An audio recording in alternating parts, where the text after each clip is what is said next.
Some people do not struggle to give love, they struggle to receive it because receiving love requires more than desire, it requires safety. In earlier episodes, we explored shame, the fear of being seen, and emotional numbness. But when the emotional self has survived through protection, even love can feel unsafe. Because love is not always experienced as comfort. For some people, love once felt conditional, unpredictable, emotionally confusing, connected to performance, or mixed with criticism, guilt, pressure, or abandonment. And slowly, the emotional self learns that love may not be safe to relax into.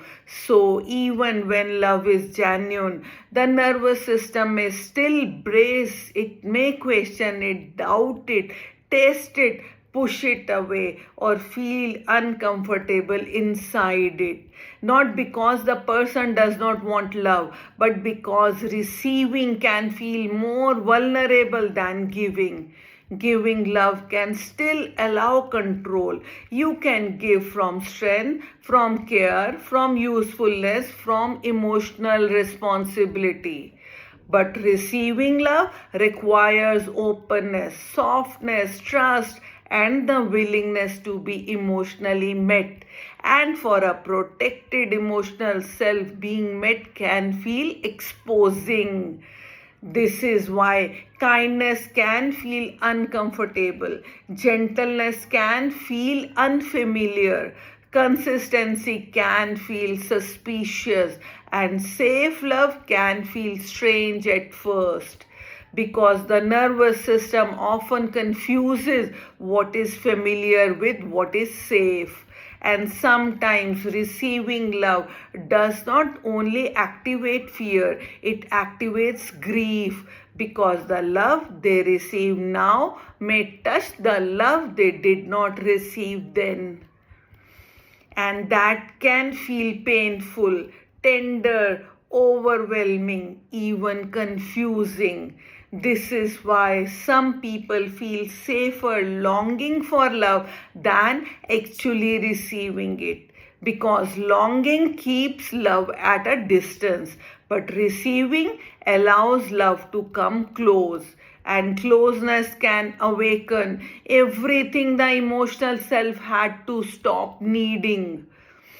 So, if receiving love feels difficult, it does not mean you are incapable of love. It may mean your emotional self is still learning that love can be safe. Healing is not forcing yourself to receive everything at once. It is allowing safety to arrive slowly through consistency, through gentleness, through trust, through emotional presence that does not demand performance.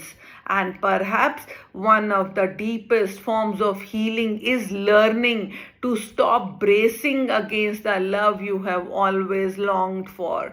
Because sometimes love feels frightening, not because it is unsafe, but because safety once felt unfamiliar. In the next episode, we will explore the exhaustion of performing emotional safety and why some people look calm on the outside while carrying an entire survival system within.